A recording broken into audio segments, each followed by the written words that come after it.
Hey guys, I wanted to show you our 2020 calendar that I customized on Pinhole Press's website.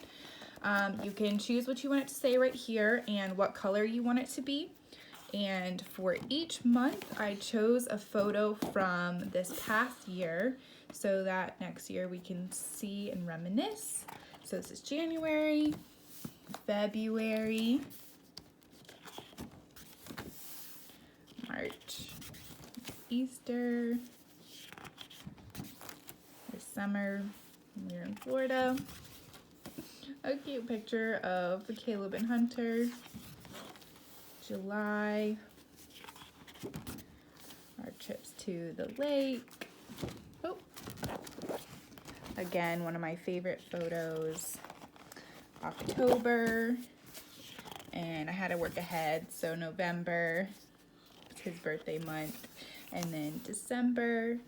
So this is our calendar. You guys should check out Pinhole Press and customize your own for next year.